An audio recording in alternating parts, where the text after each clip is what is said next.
monde qui vous retrouve, bonjour. Merci à notre Dieu pour sa protection. Merci à l'équipe technique. Là, je vois Karine Bébé. Merci à Lenka Bongo. Romain Makonda et Kifoudi, merci Christian Banjolo, Monstre Moronjambe, réalisation. Alors nous allons recevoir pour vous un génie, dont ils seront à deux. Le tout premier génie, c'est bel et bien Prince Pengue. Avec Prince Pengue, il va nous proposer quelle politique pour essayer comme ça de booster notre économie. Bon non, c'est pas sur le plan économique, c'est plus sur le plan agricole, notre agriculture, notre tourisme et l'élevage aussi. Les trois points avec notre invité, on va essayer comme ça d'en débattre. Et ça suivra pour faire casse. Lui, c'est purement pour l'orientation scolaire et professionnelle. C'est notre deuxième génie, la deuxième partie. Nous souhaitons un heureux anniversaire au président national du mouvement de libération du Congo, Jean-Pierre Bemba Gombo. Il fête son anniversaire aujourd'hui. Et les anniversaires à vous, Jean-Pierre Bemba Gombo. MLC en général vous souhaite un heureux anniversaire. CCTV Ralik aussi vous souhaite un heureux anniversaire. Et en particulier Doudou Montiré aussi vous souhaite un heureux anniversaire. Que tout ce que vous avez comme projet puisse se concrétiser et surtout puissiez aussi atteindre votre objectif. Celui de libérer réellement la problématique du Congo, mouvement de libération du Congo. Joyeux anniversaire à vous, Jean-Pierre Gombo. Alors, Prince Pengue, comment? Très bien. Nous autres, tout va bien? Oui, Dieu fait grâce. Vous êtes génial, l'autre, vous avez la trois secteurs. Hein? Oui. Donc, il y a coupé sa macane ici, en tant que génie du jour, pour nous étaler tourisme et Nabisso, élevage et agriculture. Parce qu'il y a un domaine où il y a pour nous opérer sa orientation, les États-Unis Congo, Makanisi, il y a malam pour nous Congo et Sika.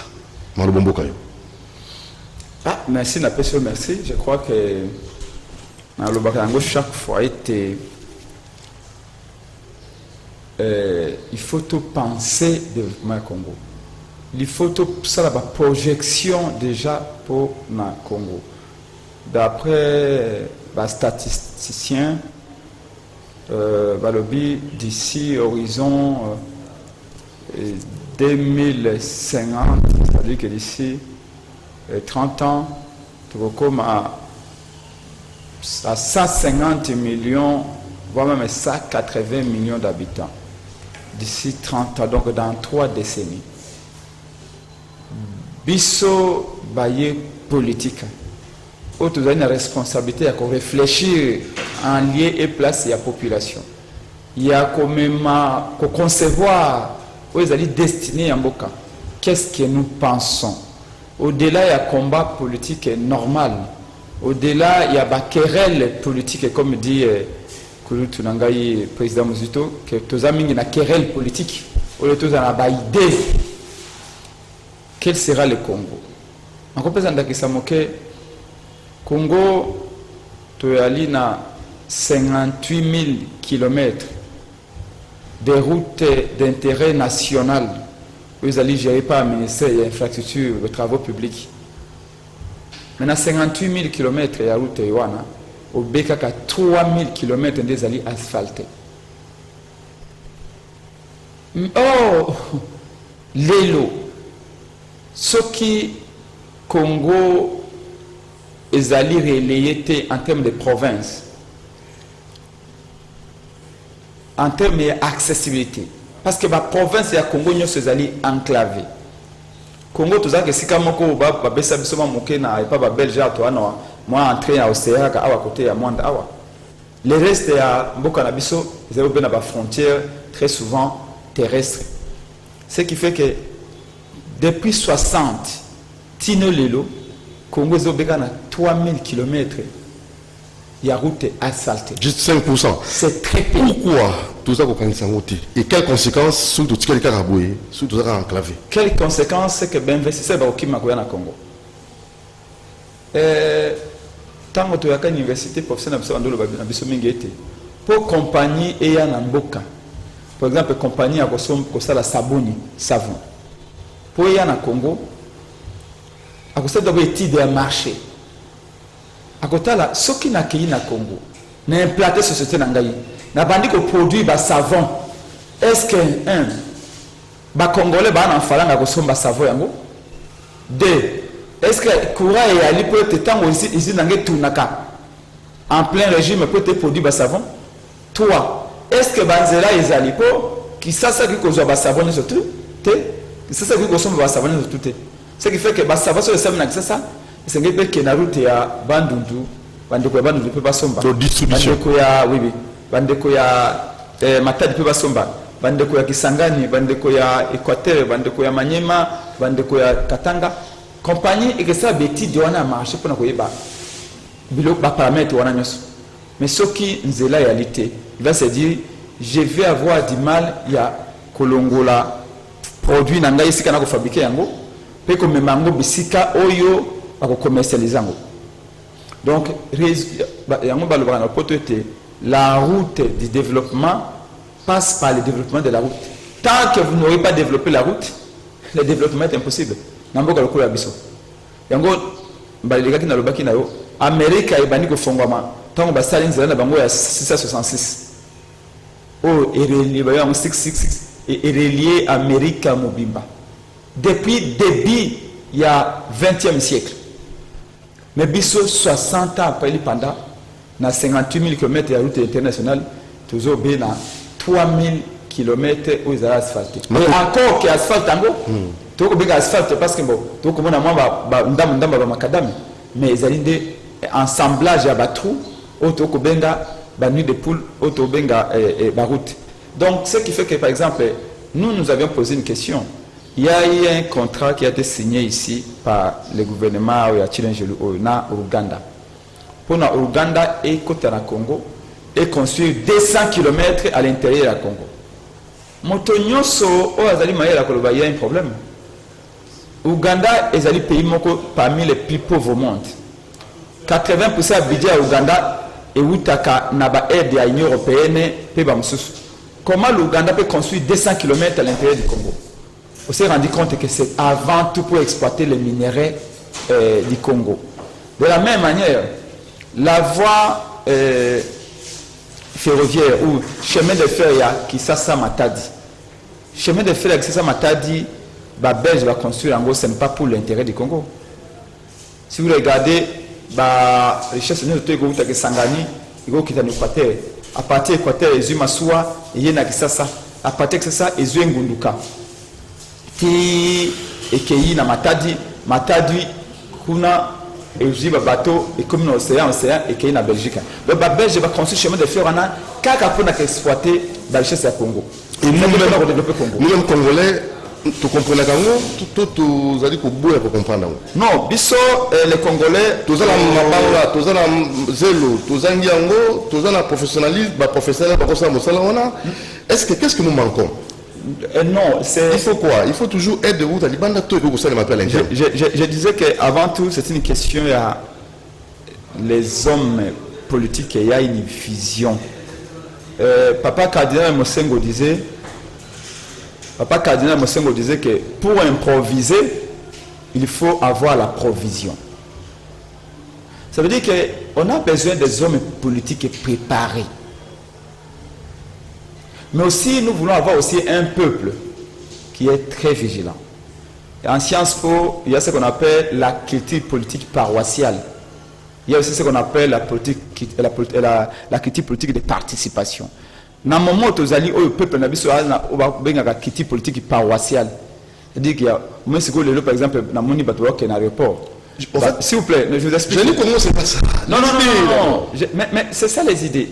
Les idées commencent par d'abord l'homme. Aéroport, j'ai dit que tout le président. Vous montrez, au lobby Nangaï, et là, on ça peut être situation. Dans le lobby, responsabilité au niveau du peuple, au niveau de l'homme politique. Peuple a l'exigence. Peuple oyo par exemple la tonga lelo bayele polo ya IDPS 5000 fa kenen aéroport ko yamba fati accueilli on n'a pas besoin de ce peuple là avec ce peuple là on n'ira nulle part nous avons besoin d'un peuple qui aujourd'hui par exemple tant va PC polo akoloba non ngai na aucun aéroport moi je voudrais savoir vous qui êtes au pouvoir pour nani lobby va groupe rebelle et attaquer Bukavu mais Binobo IDPS le bel côté alors que on a pouvoir dites-moi tout d'abord pourquoi et puis après je vous dirai pourquoi j'irai à l'aéroport ou je n'irai pas alors la même manière COP 26 le peuple tout ça nos débats contradictoires mais après la COP 26 RDC pays solution taxe on oblige de bénéficier d'en haut. Il y a un la trésor public, monsieur Prince Epenge. Bon, mais je vais quand même vous répondre. Tu vois, comme c'est ça qui capital. Le président Fachi, on se passe c'est pour l'apport, c'est un beau qu'on a bichou. C'est une parenthèse. Prince Epenge avec Pierre-Jacques Chaloupa, je vais vous amener prochainement quand je viendrai ici un ouvrage publié en 1921.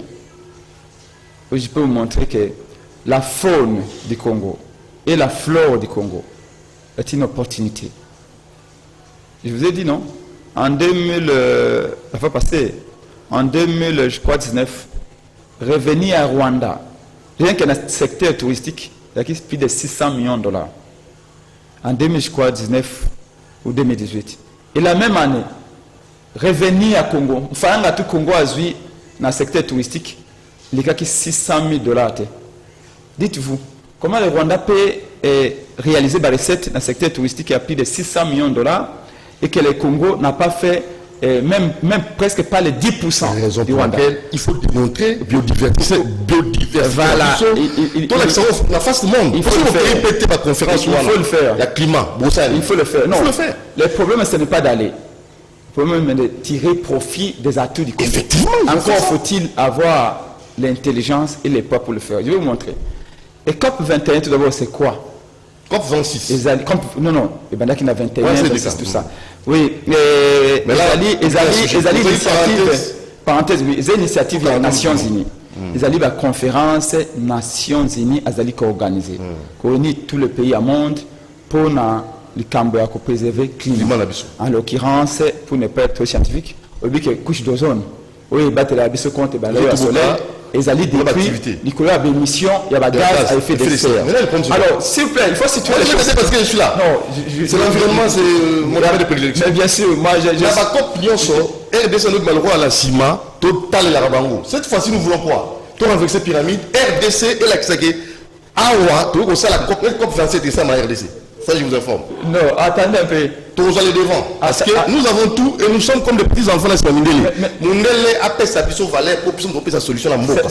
C'est ce que j'ai dit. Voilà un peu de base. J'ai dit le Congo donne beaucoup au monde. Alors, mais ils ne reconnaissent pas ça. Je vous dis d'abord que les gens comprennent ce que c'est que COP 26, COP 21, comme vous voulez. Donc il y a une conférence, il y a les Nations Unies qui organisent chaque année. Alors, l'objectif est autour global pour lutter contre le réchauffement climatique. Alors, la RDC, les alliés, pays solution, ben il y a papa. Tous dans la forêt, il y a en Afrique, puis dans le monde.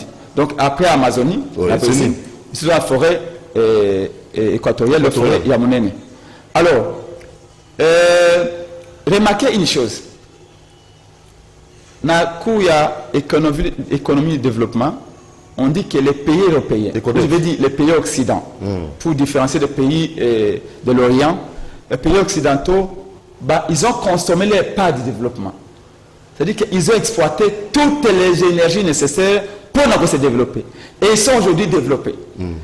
Or, ces énergies-là ont contribué aussi à polluer la nature, l'écosystème. Maintenant qu'ils sont développés, attention, ils nous disent qu'écoutez, ce qui sont le but d'exploiter le charbon pour se développer, Bino africain, préserver, conserver ça. Parce que le climat est alors c'est la BBC. Or, ces énergies-là sont aussi importantes pour se développer. Voilà. La RDC, il y a ce qu'on appelle la trajectoire du développement. Bango a une trajectoire va se développer. Mais le Bino va pays africain, Bino va pays du tiers monde. Maintenant, on nous appelle les pays émergents. Il y a des concepts un peu comme pour être politiquement correct. Mais en fait, nous sommes des pays pauvres. Pour ne pas répéter les propos de Donald Trump qui disait que les pays africains sont des pays de merde. Moi, je préfère encore l'expression de Trump parce que ça donne la vérité. Nous sommes encore des pays de merde dans ce que nous faisons. Il ne faut pas accepter ça. Si, parce qu'on ne se fait pas respecter. Nous sommes dans un pays où on pense que quand on a une belle cravate, on s'appelle un messie. Alors que nous, on ne fabrique même pas ces cravates. Tout nous vient de l'Occident. Même les kills dans de Tchad, de Limon, nous en Occident. Tout va faire, il suffit qu'on achète une Jeep, on se pavane, alors que même une simple pièce, ce que Jeep est tombé en panne, tu dois attendre l'Occident. Quel élevage? Alors, s'il vous plaît. Alors, de quel droit pays occidentaux exploiter charbon, exploiter barrage, se développer. Et biso non, bino aussi ma bloc on a. soki bolingi botika yango bosimba yango te biso topesa bino mbongo pour se développer. Messieurs, à moins qu'on soit des idiots, l'Occident ne donnera rien à un pays africain pour se développer. La preuve, je vous ai dit ici, jamais Banque mondiale a mis 3 milliards de dollars pour un pays africain. Jamais. Donc, il y a 1,5 milliard. Et 1,5 milliard, on a peut en espèces brutales. On vous dit qu'en termes de PAO, tu as 10 000 dollars. En termes de Mituka, tu as 20 000 dollars. Tu as peut-être 40 millions. Na banque, 40 millions, on va détourner, on va conseiller la présidence et c'est tout. Alors, d'où nous disons ceci. Remarquez, quand on va la COP 26, les trois superpuissances, je ne parle pas de puissance, les pays comme la Chine, les États-Unis et la Russie, ce ne sont pas des puissances, ce sont des superpuissances. Ces trois pays-là, quand on a les États-Unis, Chine a beaucoup de raison. Pour biso na la mukana pesé le matin faire monter salaka. Biso fait la biso zate kutumba. Mais c'est ça qui pollue, qui ne non, non, c'est pas possible. Il faut pas me dire comme ça, c'est des choses que nous connaissons. Toi super puissant sur que pas pollu à coller après. Les alliés Chine, les alliés la Russie. Ils vont payer les taxes, bah foutre ta taxe. Laissez-moi vous dire. Les alliés Chine, les alliés Russie et les États-Unis. Maintenant toi payer ba pollu à cap même ça polluer. Mga mi balé batikali. Ici na Chine ba boy koya. Les États-Unis d'aller. Les États-Unis, Chine peut se développer. Chine a besoin d'exploiter les minéraux. Chine a besoin de charbon. Et Chine est le pays qui consomme le plus de charbon au monde et qui produit le plus au monde. Pendant que Chine a pollué l'hiver mobimba, a se développer, Babina Congo, Banzete na yo ya Équateur kuna okata yangote. Siko batotuni bango, bo ba mama na biso balia ba mbinzo. Ba mama na biso bazwaka basaka bakoni pona ko ba habiter. Ba mama na balia ba kata so Banzete to kotinda mbongo. Mbongo senge ko pesa na ba pays nyonso to ba ko lutter contre le climat, ils allaient 700 milliards de dollars. Depuis sommet à Liboso na Paris, na 700 milliards wana première année. Ba pays ba super puissance wana ba sa promesse de ba 100 milliards sur les tables. Depuis ba sa promesse wana tino lelo.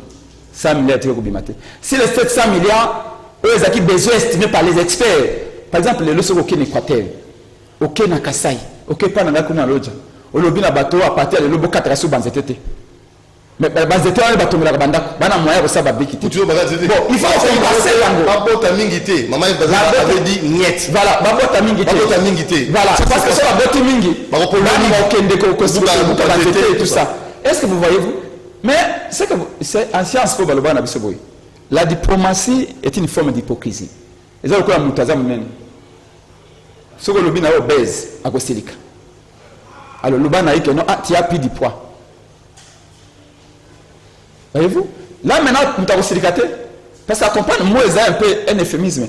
C'est le lobby est obèse à Costa-Rica. C'est comme ça que la diplomatie. Il y a des devants, na autoza lango, mundele a matik sauté. Il n'y a pas de devant. C'est que c'est le président américain. Lobby. Le président américain. Félix a accueilli 3 fois aux États-Unis. Félix a bandé dernier sommet des Nations Unies à New York. À New York, président Biden, a été président de sommet à New York.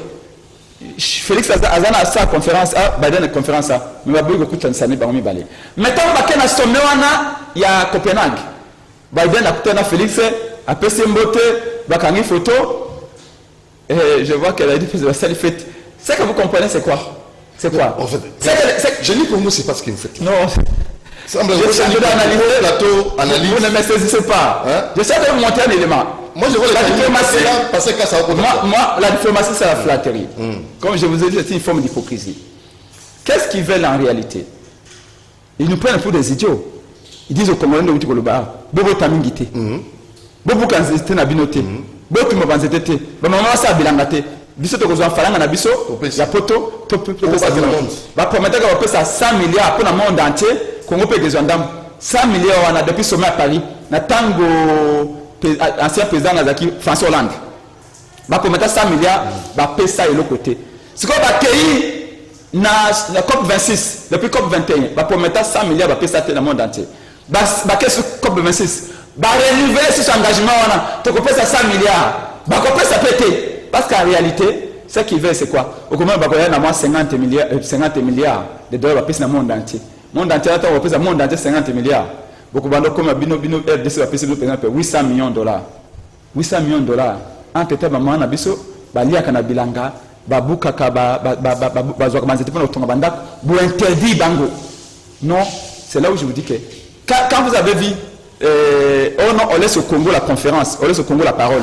Ce qu'ils veulent, c'est quoi? Ce n'est pas Félix qu'ils aiment, c'est pas Félix qui ne va pas entouré, non. C'est Zamba et Congo ne va pas besoin d'Ambo. Nous sommes conscients de ça. Ils vont vous flatter. Non. Ils vont vous prendre des photos avec vous de voiture. Cette fois-ci, ça n'ira plus, papa. Non. Vous allez comprendre. Alors, je vais vous donner l'exemple d'un cas. L'exemple de cas du Brésil. Tasco, après l'Amazonie, les alliés forêts à Congo. Pourquoi le Brésil s'est fait respecter? Le Brésil a les points nécessaires. D'ailleurs, alors que tu as presque en égalité dans le Brésil a besoin 20 fois plus d'argent que le Congo. Donc, le Congo a touché peut-être 2% montant le Brésil a touché. Parce que c'est ça le travail qui s'est fait. Pas comment tu fais? Comment? Sentez-vous à l'aise. Congo, non, je vous dis, sentez-vous à l'aise parce que le bingo, maman, va passer avec une équipe, mon président de la République, vous aurez le résultat escompté. Alors, pour finir, rapidement. Donc, non, mais je vous disais tout à l'heure qu'on a besoin de routes. Oui. On a besoin de routes. Et pour avoir les routes, il faut que, s'il faut emprunter de l'argent, parce que dans la politique publique, l'État a fait des femmes bongo. Quand des femmes bongo, ils ont même un signe à richesse. Aujourd'hui, dans le monde entier, le Congo est le pays, les États-Unis d'Amérique est le pays le plus endetté. Mais, au Bazwa Kanyongo, ce qu'on y a pour investir. Ma belle à Congo, dans le régime à Chilengelo, c'est-à-dire qu'ils prennent l'argent pour payer les agents de la présidence, les 7000 personnes. On prend l'argent, et Mbongo Bazak aux Alibans à la Banque mondiale, Bazouango va tirer une réserve d'échange. Mbongo va défier Libanda, Bazouango ils ont payé 2 500 000 $ à chaque voyage à M. Chilombo. Il faut jamais.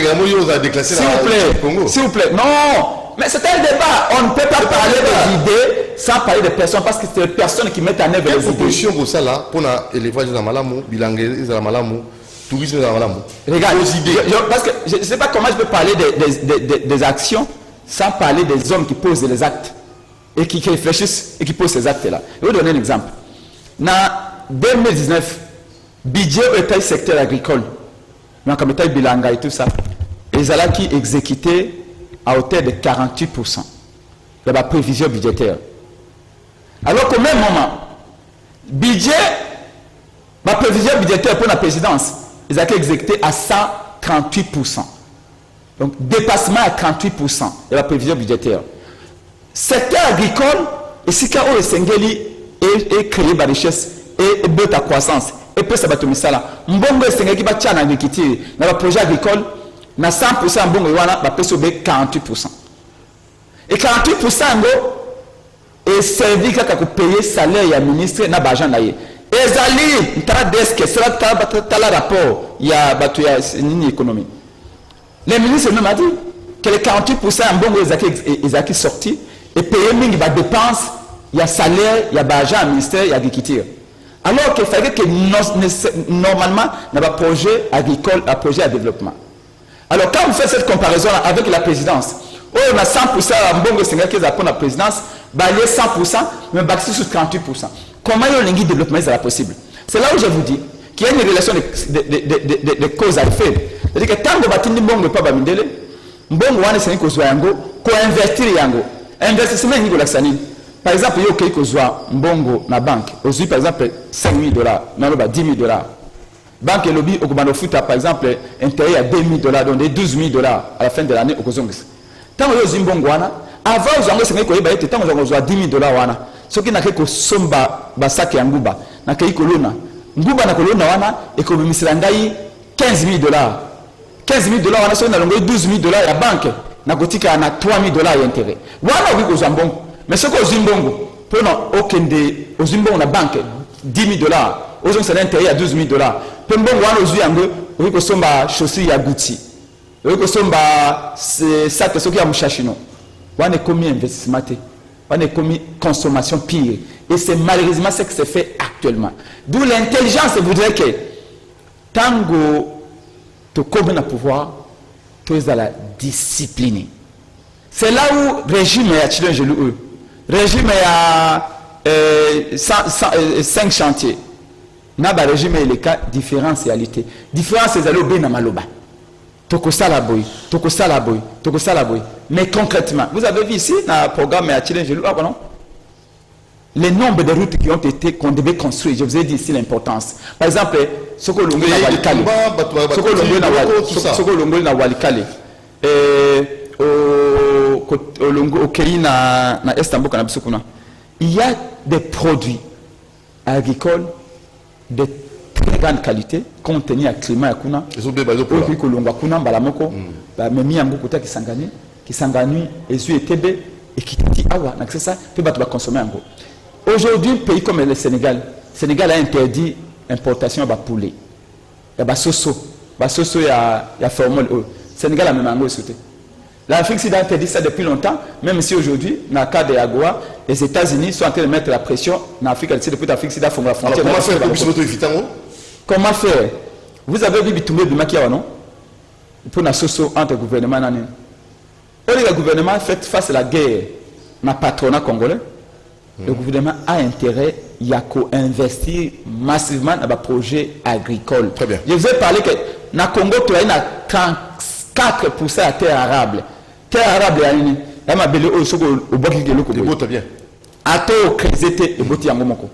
Mais un pays comme celui-là, comparé, si je fais l'analyse comparée entre Bissau et le Sénégal, parce que Bissau, on réfléchit tout ça. Et le président Fayoulou, nous avions dit, non, je parle des idées que nous avons au sein de la Mouka. Parce qu'on réfléchit, un parti politique va faire une réflexion. Un parti politique va faire une pinette. On y va évoluer. Sénégal, il y a 65%, 67% pays désertiques. Comment ils ont si produit les soso na point à coller ça va sénégalais alors que Bissau, au pays presque il y a 4 saisons, au Équateur on voulait bêter comme colonios, tous incapables de produire ce na Bissau. Qu'est-ce qui empêche le gouvernement? Il y a qu'à investir massivement dans le domaine de la pêche, l'élevage, l'agriculture. L'élevage, pour que d'ici 5 ans, nous puissions produire les fruits. Plutôt manger des poulet, ou les poulet, et des pommes, ou les bisomoko. Pourquoi on ne mange pas ici? Pourquoi ça s'arrête seulement à l'est? Le domaine c'est la capitale. Il faut tout investir massivement. Malheureusement, ce n'est pas les États-Unis d'Amérique.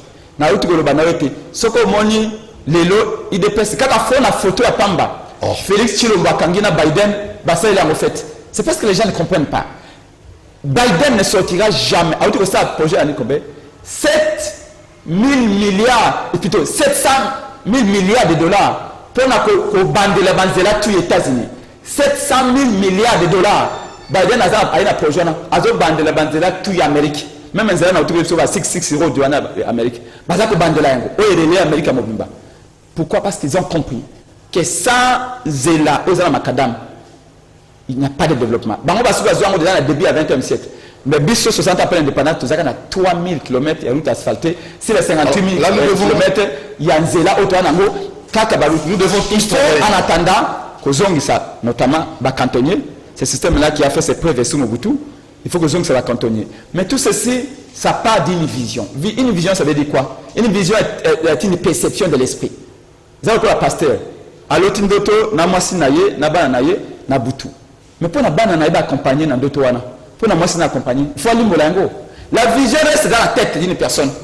Mais il faut l'articuler en termes de projet lisible. Merci. Or, malheureusement, celui qui est là actuellement, mais c'est pas n'a pas cette capacité-là de décrire ce qu'il a lui pensé comme vision, comme un pasteur. Un pasteur, quand il a une vision, il décrit et il s'y met. Or là, nous sommes dans les slogans, 2 ans et qui on travaille puis sur l'hôtel très bien de mots exagérés le lot. Mais vous êtes là dans la religieuse, vous avez la CENI, vous avez la présence à CENI, vous avez la marche. Marche, vous avez maintenu, tu es long.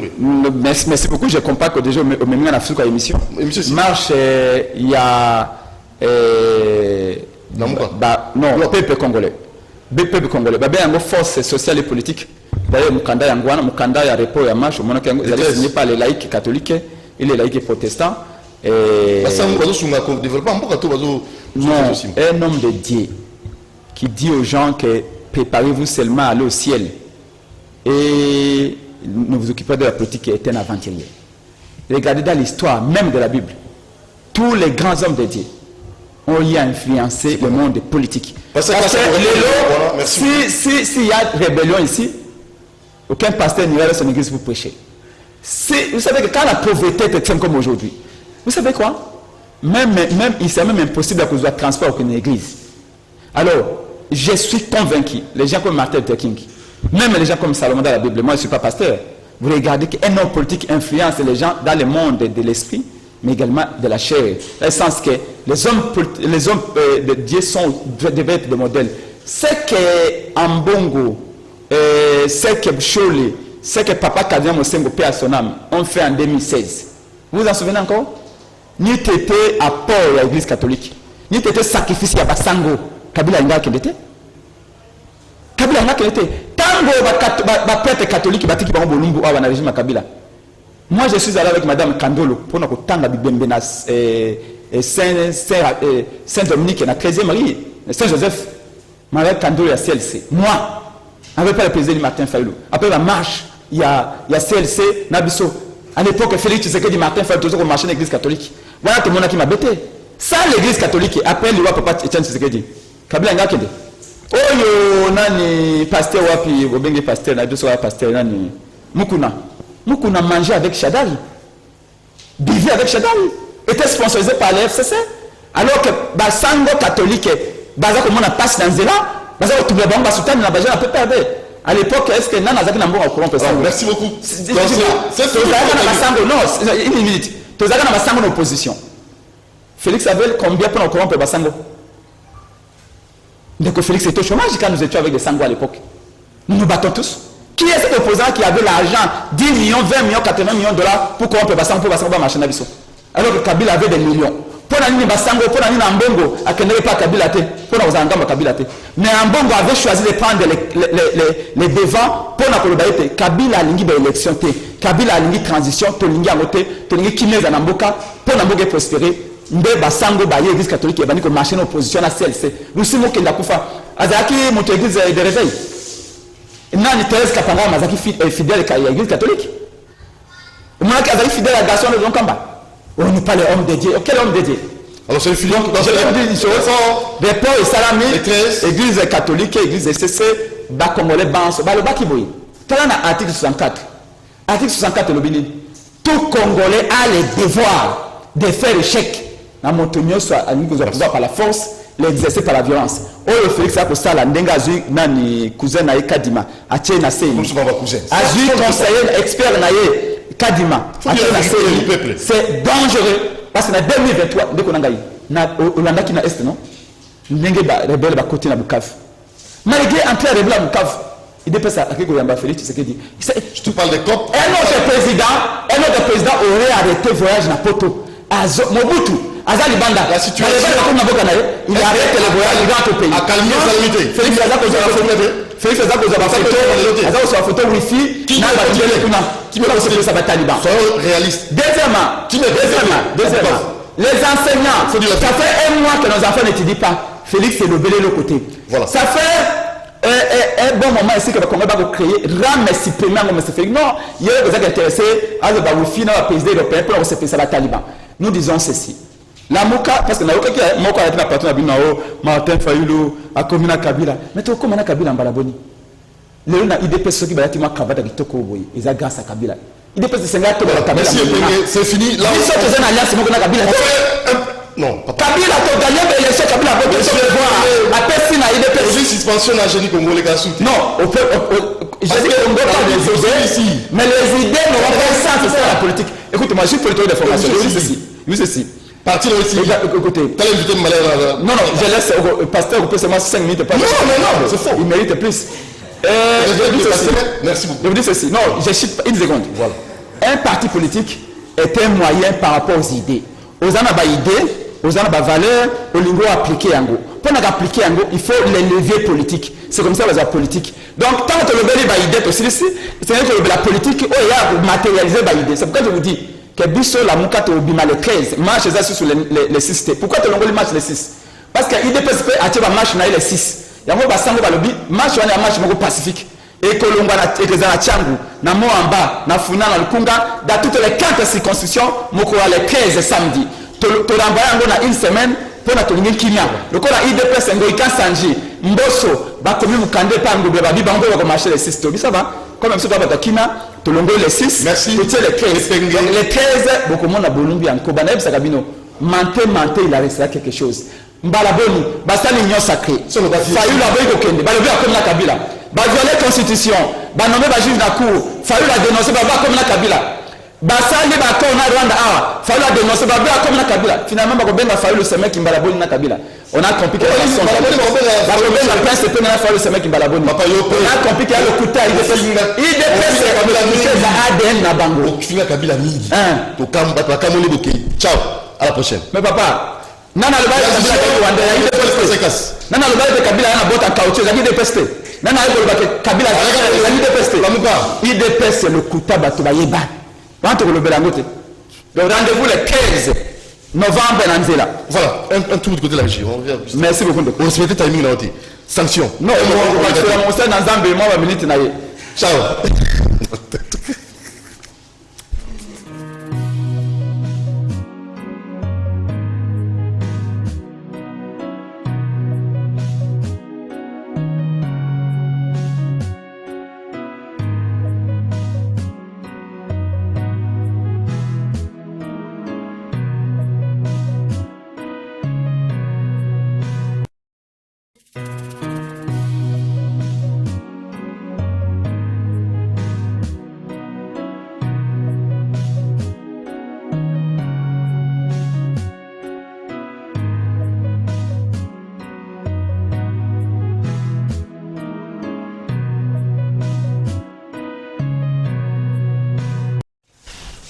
Pascal Casse, oui. Comprenez mon émotion.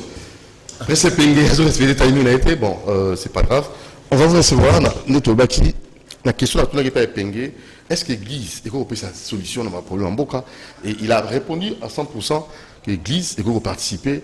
Sur l'Église dans la politique était, et dans l'Église moko, où vous avez que ma peuple na libunga. Votre réaction au lobby na Kamboa. Mission. Il y a l'église.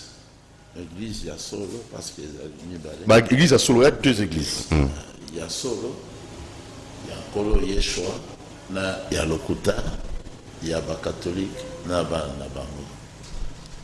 Mission, Kolo Mokeli, Apesaki, na Ecclesia Naye.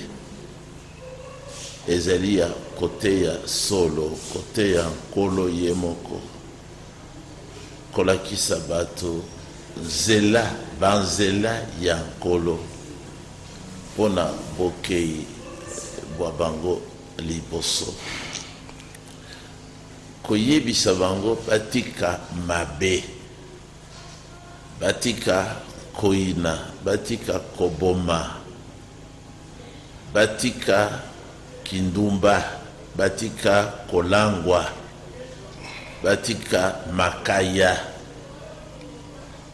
bakoma bato bazali sembo po babongisama na kokutana na nkolo mokolo yako ya mission ya solo ya ecclesia ezali oyo wana bamususu bazali koloba te kosala politique ezali mission ya lingomba te nkolo ye moko Yeshua alobaki na Yohana 18 bokonzi na ngai ezali oyo ya awa na se te soki bokonzi na ngai ezala ya awa na se mbele basali na ngai bakretien babundaki mpo ngai bakanga ngai te bapesa ngai te na bankumu bapoliticien baboma ngai mais bokonzi na ngai ya kozala nkumu ezali ya awa na mokili te lelo mpe nkolo moko moko azali koloba polele kozongela kaka makambo mai asia lobaka gouvernement na ye ezali ya sete ya Congo te kozala président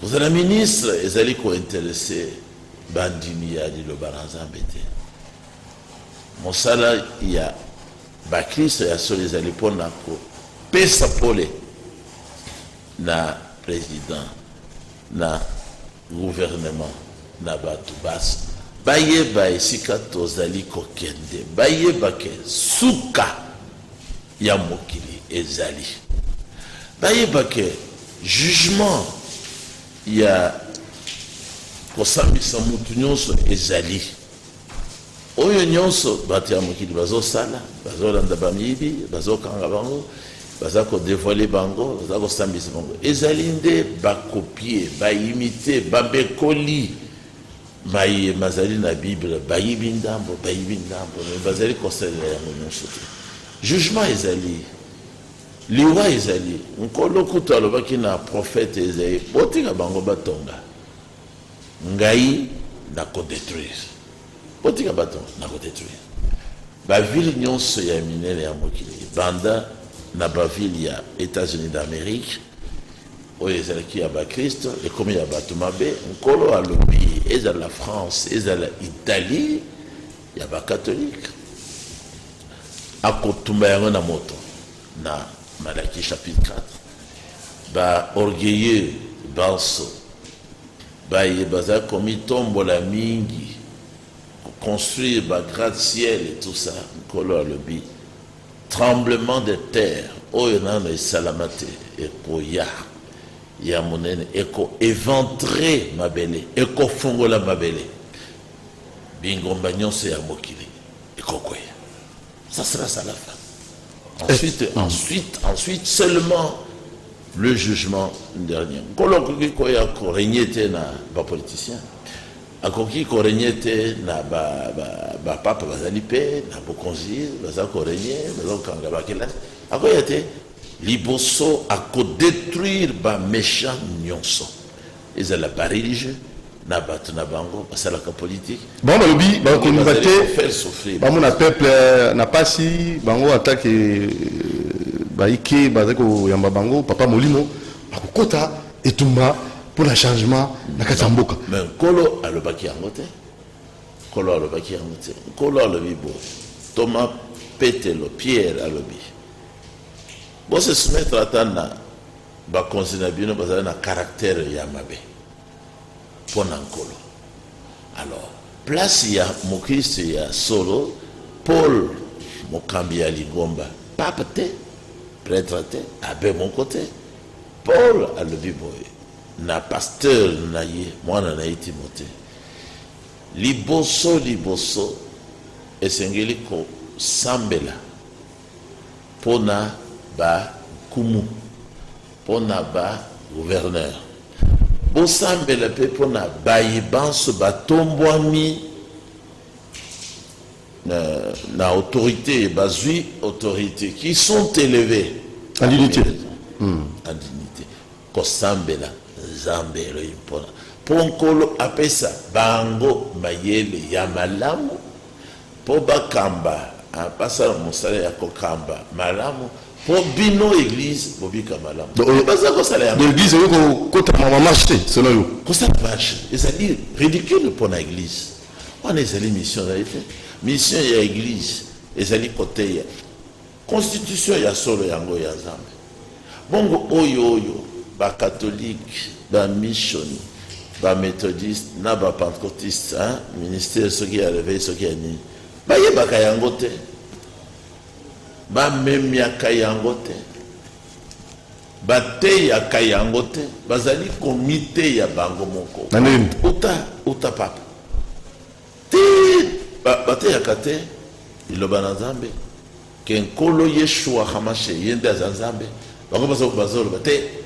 banzambe bazali basatu tata mwana mpe molimo nzambe lokuta ebandi wana bapesa ke libatisi ndenge nkolo asengi yango te selon acte 2 verset 38 ti kuna na suka bango bapesaka mpe libatisi te bazali kopakola babebe na mwa mai na mutu bebe azala na bilamba te azali inconscient bazali kokosa ye kopesa ye déjà envoûtement ya lali mpe babelelaka nkombo ya nkolo te likolo ya moto oyo azwi décision ya kotika makambo ya mokili me makambo ya mokili eza nini liboso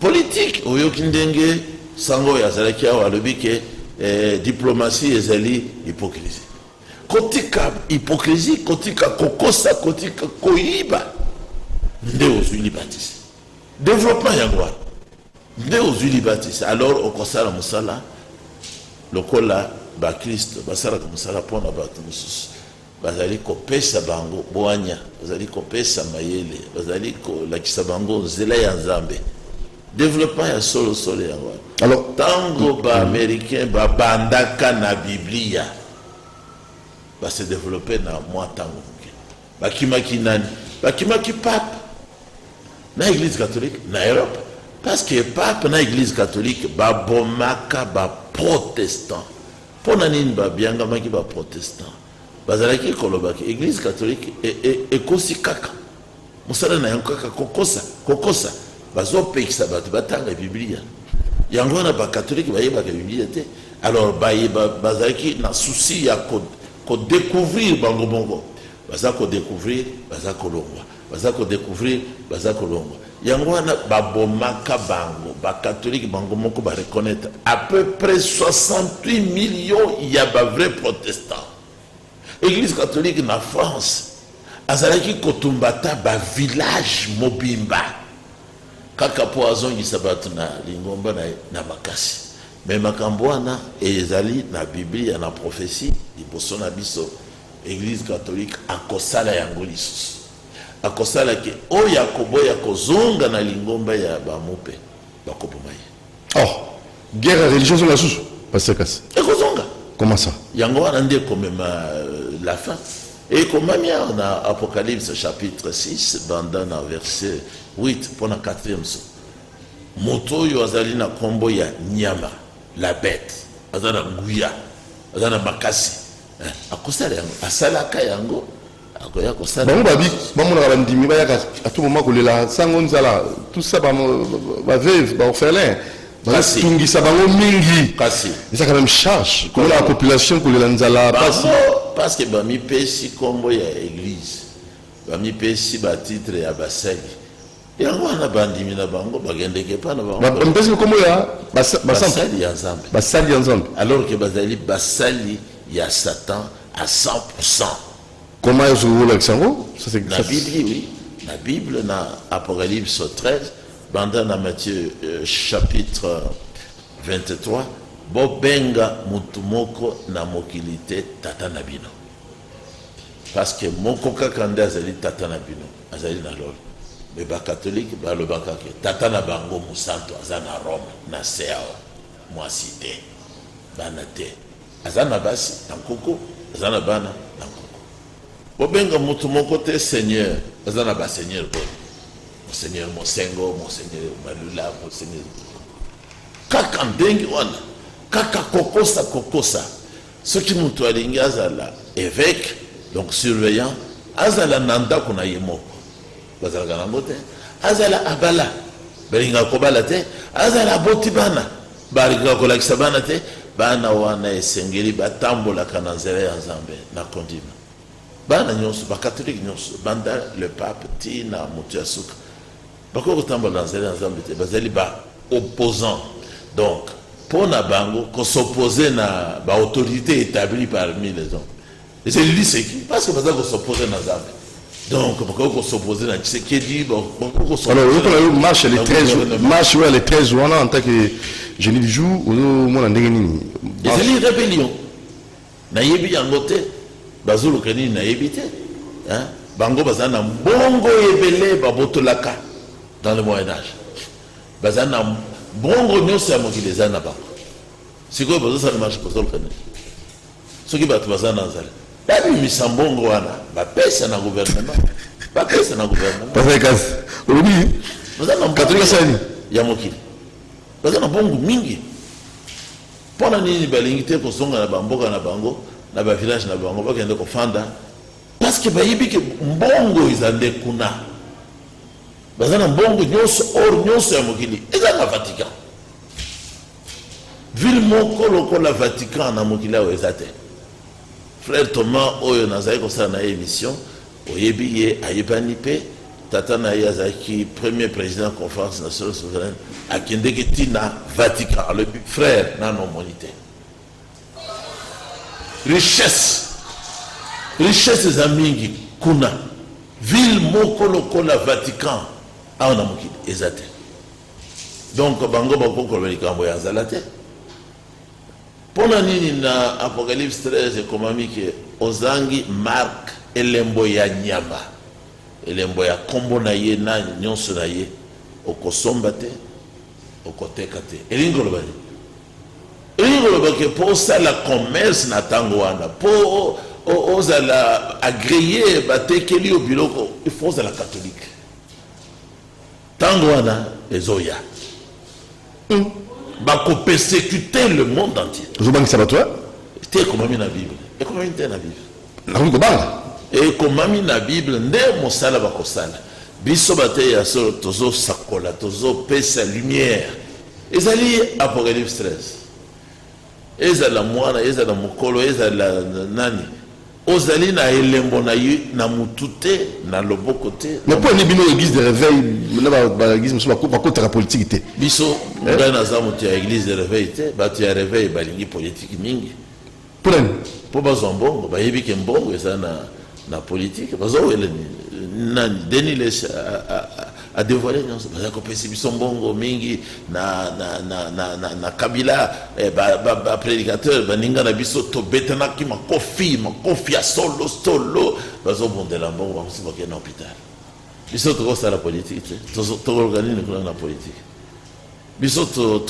tozali éclairé politique ezali Satan kolo alobaki mpe lisusu okoki kosalela Nzambe mosala te entre temps ozosalela Satan politique ezali Satan chef ya politique ezali Satan alobaki na nkolo juste au début ya ministère na ye nano abandi te omoni toutes les nations bingomba nyonso ya mokili ezali ya ngai azalaki kokosa nkolo mokeli na kopesa yango na oyo nalingi mpe bakokumamela ngai donc politique yango wana Satan ye wana azwi nzunzu ya koloba na mokeli na ye soki yo mokeli ayebaki te ke ezali ye ofukameli ngai mpe okumisi ngai na kopesa yo nyonso donc ye Satan ayebambaka mosusu te aza nzambe te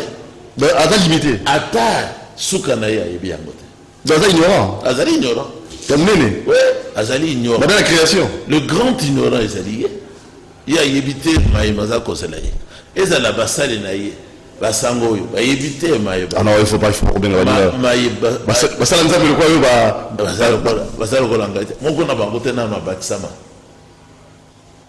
moko na bango te aza ne de nouveau abongoli motema bango nyonso bazalaka politique les 13 ans bokotambola bokotambola mpo nani politique eza mosala na bato ya nzambe te wana nde eza kotalisa clairement ke bazali bakosi kotambola eza commission laïque de coordination balaïque oyo ya église bango nde baza koforme balaïque elingi koloba nini bato wana bazali kosala barébellion omoni ata kelasi ya bana babimi bakei 1 2 tina parlement mpona koserebele tolingi totanga mais kelasi eza na parlement te pokende na salle de classe ngai nakeya awa na retire bulletin ya bana na ngai na ekole catholique nakoti baautorité baza kobenga na bango moko bana na classe bolonga bokende na ndako bolonga oyo ekosala nini nazwi défense ya bana alobi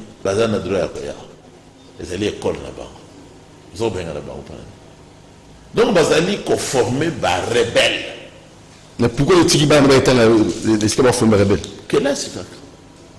Aïe Bakotanga 1 plus 1, aïe calculer, aïe Bakotanga français ici. Dans le Bakanabana, Tango Babandi, je vous salue Marie. On dirait Marie Azawan, Bossambelade. On est à l'Okuta, oui, oui, on est à l'Okuta.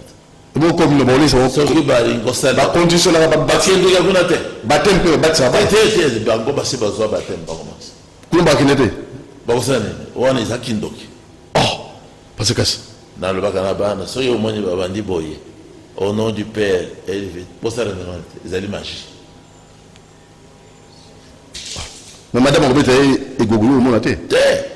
Au Betty, Nakoya, Nakopote, la Yoma, Nakende, Kosobango, Baboy, Babondelingai, Batikala, Batikala. Tozoaka Bango, Kapona yo. Parce que, Ouais. donc ici, quand on a le Cambodge d'orientation, pour tout ce qui ici, vous comprenez, tout ce qui ici, voilà, on a voulu l'église catholique, à Port-Nango, on a développement Mboka, et c'est vrai qu'on s'est impliqué dans la politique. Yo PCA yananalo, presque penga kanisa qui peut le longuer mususu, yo PCA yo, mais tout ce qui est comme orientation, on est là dernier volet pour n'avoir besoin d'habisso. Les camouya orientation scolaire et professionnelle, batwa singa qui a mingi va lui passer quand ça zonga pour habiter c'était dans les cambois. Ils allaient vraiment na motuya pour le développement beaucoup d'habisso. À titre de rappel, comme kapenza ko pobingo za considéré et nous avons ça la pour pesa bino pina makoki ya kosala musala. Un psychologue, neti ndako izika kama moto ina kata ndako. Amona kande ndako iziki to amona kande mwana izika na moto. Moto ona bokotike na kata mboka boya tambolaka. Est-ce que il ne faut pas un psychologue? Moto moko beka kotala il y a pas des anomalies, il y a pas moi le kamoko eko ça na moto na est-ce que total la makambola? Échec il y a marche il y a mboka. En grande partie les alipo va reconnaître conseil d'orientation T. Bazali kosala makambo nyonso au hasard. Ce qui osaka na parti politique, ata chef ya parti politique wana. Ayekola na yite. Bakozwa yo, batie yo ministre de l'économie pour na parti politique. Ata ce que oyebi eloko kosala kuna te. Basi yo bati yo bakozwa pe basi bati Basi basi monter kona boya ona liloba na yo mwasi akoko diriger on me carré de longtemps filmer carré diriger ça moi aussi azo filmer yo diriger. ah OK Je ne permets pas à la fin d'enseigner ni de prendre de l'autorité sur l'homme ou de faire la loi. Bakozwa basi belé atinde bango na parlement basala mibeko échec yango wana mais na orientation scolaire et professionnelle ezali lokola moi ezali mpona kopesa mutu chance ya komiyeba d'abord ye moko OSP yo oyekoli te okei liboso te na bakendasi olingaka ozala président ya mboka ntango tozalaki na émission na motu moko azalaki kodiscute na ngai mingi alobi ke ngai nakozala président bino bokomi koseka na bato ya mboka yo mpe oya okoma président kaka yo oyo nazomona oyo sikoyo tokende wapi soki yo tala nano tozodiscute mayele oza nango te soki mfumu ngani soki nani okoma président donc mpona bino mboka oyo Congo n'importe qui akoki kozala président abanda kokamba ba universitaire na ba professeur destruction mutu soki asalaki classe ya administration de territoire te ako administrer nini na présidence parce que ezali administration nayokaki oyo azali ndeko na biso oyo très intelligent azali na IGF Alingeti alobi bato bazoloba nazali moto ya UDPS. Mais en tant que fonctionnaire de l'État, je ne peux pas faire la politique et je ne peux pas appartenir à un parti politique dans le big gloire au Seigneur. Bato bazali bakoki kosala la politique parce que soki bakokanga yo boye par exemple bakangi yo boye na baautorité ya parti wana baparti mingi ezali baparti politique occasionnel. Lokola Tshisekedi tata ya Tshisekedi oyo aza koloba ke démocratie esengeli ezala alobi na Mobutu ezala pour koloba te ke esengeli tozala na kaka deux partis politiques le MPR et l'UDPS alobi te démocratie elingi koloba intégrale moko na moko asali parti na ye bamosusu kaka ye na mwasi na ye na bana na ye parti politique.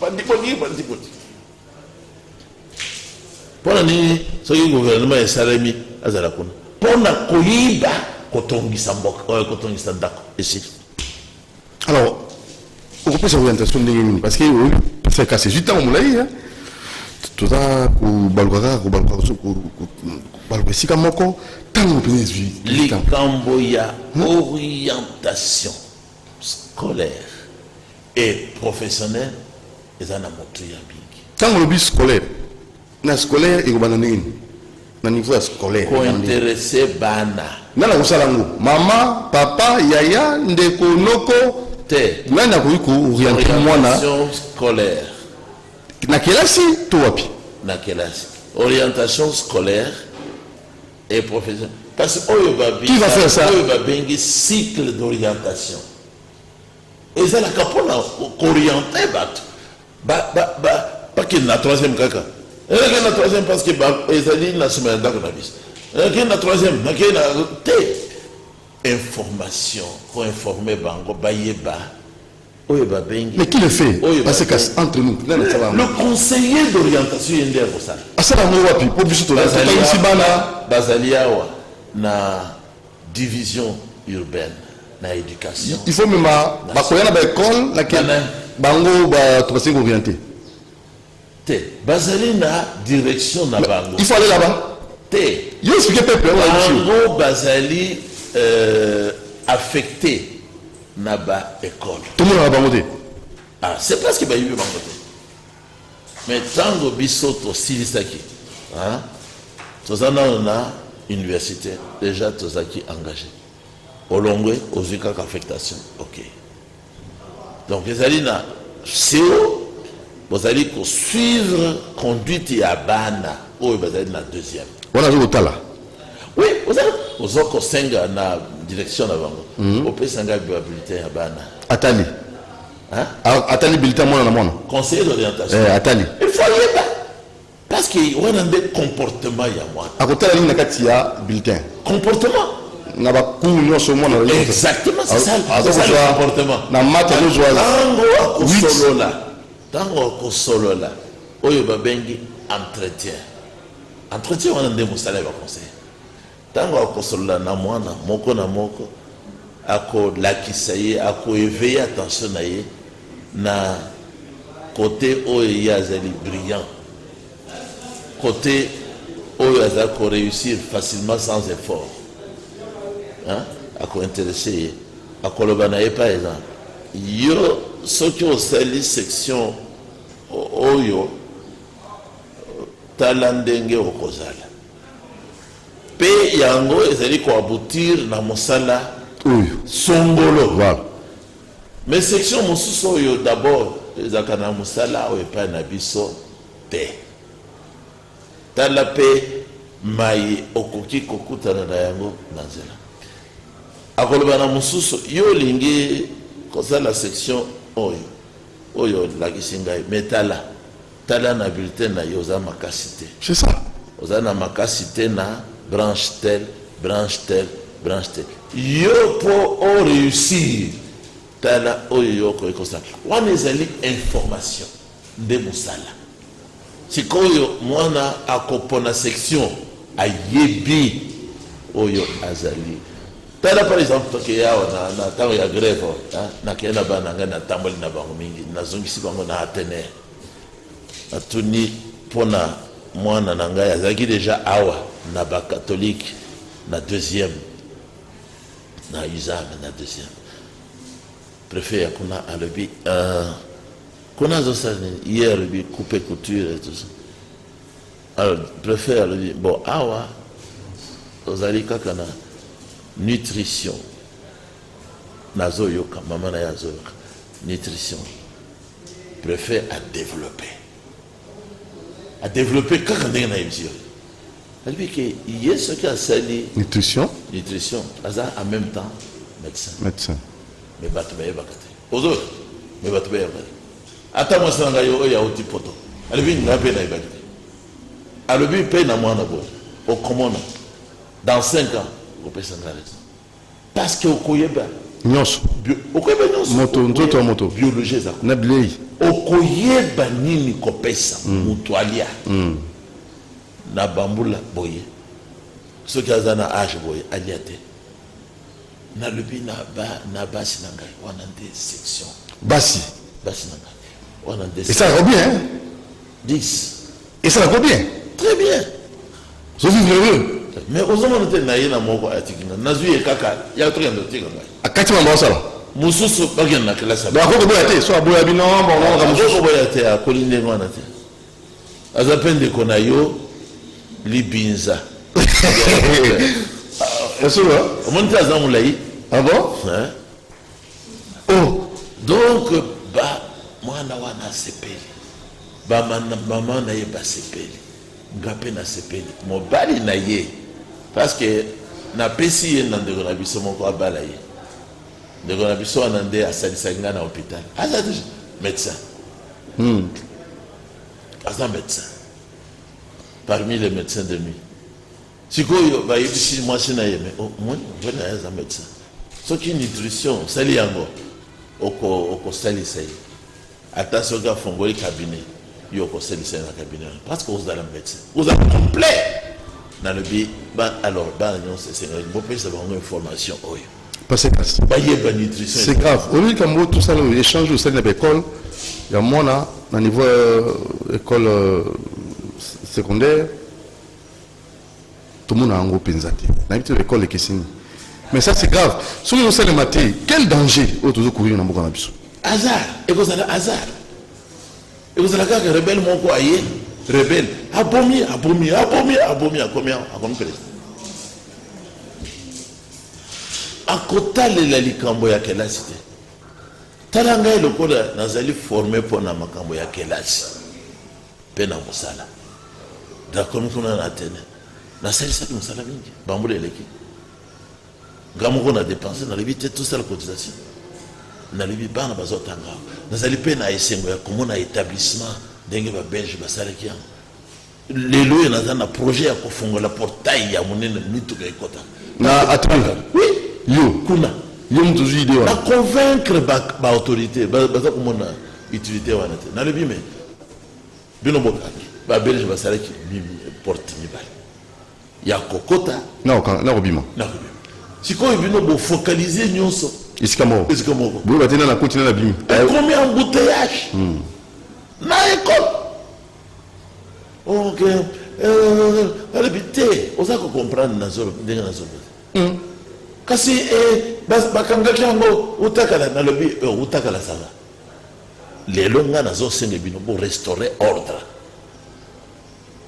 mosala na ngai te kende na secrétariat Le restaurateur et ordre. kende na Pasekas. secrétariat général na secrétariat général ezali mpe esika na ngai bureau na biso ya secrétariat général nakoti kuna simplement bakamba yo pas directeur nalobi oui je suis le conseiller d'orientation scolaire et professionnel nazali mpe prédicateur j'ai soumis le problème il a dit mais c'est celui qui est là qui devait ouvrir c'est son travail ce n'est pas mon travail vous comprenez mais c'est lui qui devait faire ça il prend le téléphone il l'a appelé il n'était pas prêt pour répondre 2 jours après quand je suis parti il était d'accord donc on lui avait déjà dit mais le monsieur qui est venu ici il avait raison nous tous nous avons déjà vu maintenant qu'il y a un chaos les bus ne savent pas entrer les bus ne savent pas sortir et les élèves et leurs tout focaliser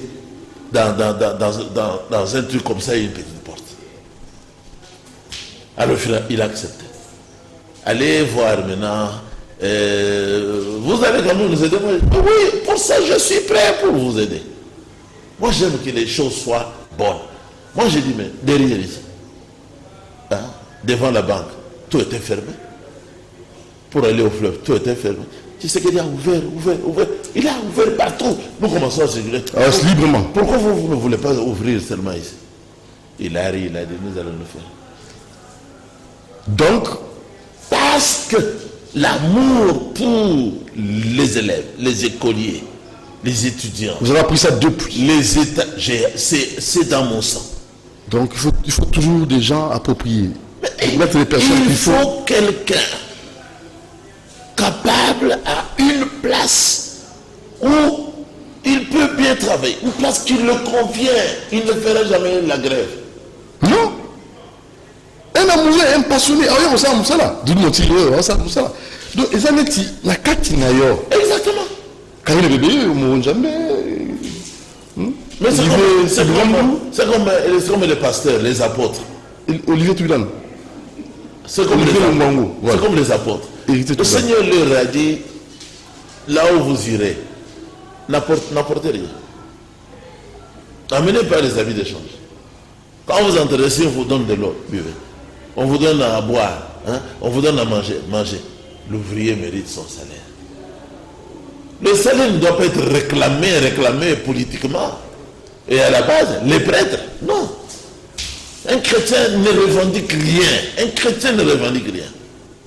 Parce qu'il lui a été dit par le Seigneur dans la doctrine chrétienne, on veut te prendre même ta chemise, enlève la veste, donne à la personne, laissez-le aller avec. Parce que nous sommes à la fin, d'abord on a qui opé sa mécanicien, on a des politiciens, surtout l'opposition, puis dans l'église, la confession religieuse, dans Sima, opé ce programme église. Il y a l'église primitive. D'abord, on a des politiciens, des opposants. Les faux opposants, je leur donne des conseils d'arrêter de troubler les citoyens pour des futilités. Ils enregistrent beaucoup de morts pour les familles des personnes tuées depuis le temps de Mobutu et même depuis le temps des Belges. Ces familles-là n'ont rien gagné. Parlons par exemple de la famille Kasavubu. Parlons de la famille de Lumumba.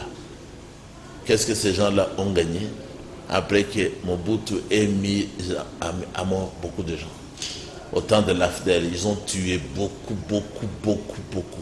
Et on ne les juge pas encore. Mais les familles de ces gens-là, ils ont gagné quoi? Il faut seulement que les gens comprennent qu'ils ne doivent pas faire de l'opposition. Ils doivent soutenir le chef de l'État et le gouvernement. Moi, quand je suis ici, le fait seulement de voir le bus, le nombre de bus en bon état qui circulent, les payer, vous allez comme ça à la gare centrale, ça me donne la joie.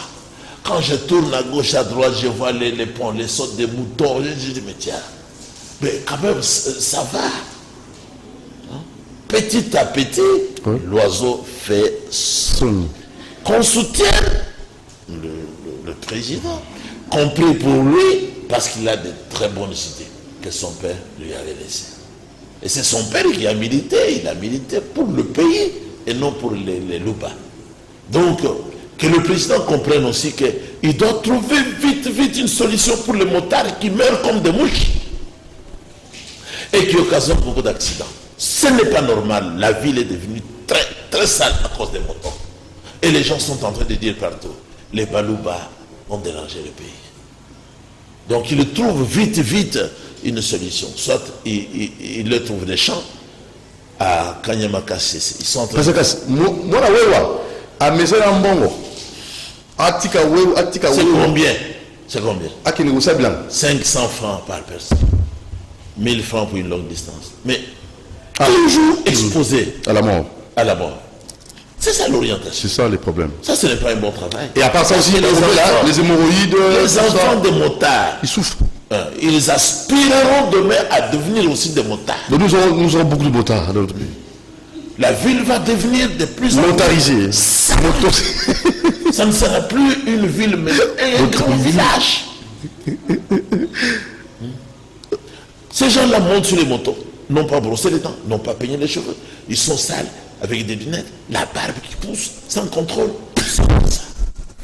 Donc le président, c'est comme j'ai appris par ma femme ici que j'ai amené, qu'un politicien que j'aime beaucoup, j'ai oublié son nom, il a fait l'accident avec un motard. Il a dit, mais est-ce que c'est normal? Mokia. Est-ce que c'est normal qu'il fait l'accident na motard? Mokia. Oui. Gabriel Mokia, voilà. Alléluia. Ce qui président a trouvé solution pour bateau et balongwananzela, gouvernement Nabango est échoué. Moi je suis pour lui à 100%. Moi, président, la première mesure à prendre, c'est la suppression des taxis moto. La ville. Arrête de prendre les femmes sur le dos des hommes sales, même les femmes mariées. La prostitution au grand jour. On doit arrêter ça. C'est ça vraiment. On doit arrêter même rapidement pour donner la morale aux gens. Très bien. Nous avons besoin de ça. Très bien. Merci Pascal Casse. Babi, vidéo comment motorisé. Et ils sont. Allez. À la prochaine occasion. Doudou Moti vous aime beaucoup. Merci à bébé Karine. Merci à Héritier. Je n'ai pas donné le programme. Ah, le programme. Héritier Toubilandou. Nous sommes sur l'avenue Olivier Kabinda, Longwanga. dans la commune ici de Lingwala, anciennement appelée Saint-Jean. Nous y sommes au numéro 197, juste à côté de la boulangerie Pain Victoire, qu'on doit aussi modifier parce que ils sont en train de déranger tout un quartier avec la fumée, avec la chaleur, avec le bruit, jour et nuit, jour et nuit. Il faut que le gouvernement pense aussi à ce peuple-là parce qu'il faut que le peuple soit d'abord celui. Le peuple d'abord. Très bien. Alors, nous y sommes là le mardi, mercredi, jeudi et dimanche pour les enseignements des Saintes Écritures. Lundi, vendredi, nous sommes en congé pour être disposés à recevoir les gens et répondre à leurs questions qui touchent à la Bible, le Saint-Livre, la très sainte Constitution échangée. Merci Pascal Casse. Merci à Mourou Njambé Aleka Bongo, Romain Makonda. Merci à Héritier Toubilandou. Et des messieurs qui font, à Maman Karine Bébé, professeur, un prof qui nous suivait là, il m'a réclamé, il m'a demandé de penser à lui, hein, professeur Voto. Ah, prof Voto. Merci professeur, vous le DG de Canal Kin, le professeur Voto qui nous suivait là, donc merci beaucoup à vous. Et les colonels Kouz, hein, donc merci beaucoup. Très cher grand frère, colonel Kouz, et je n'oublierai pas aussi vous qui nous soutenez très souvent, Jean-Pierre Mbalakasanda. C'est comme ça la vie, hein? Donc c'est comme ça. Ah, ça c'est très bien. Allez, merci.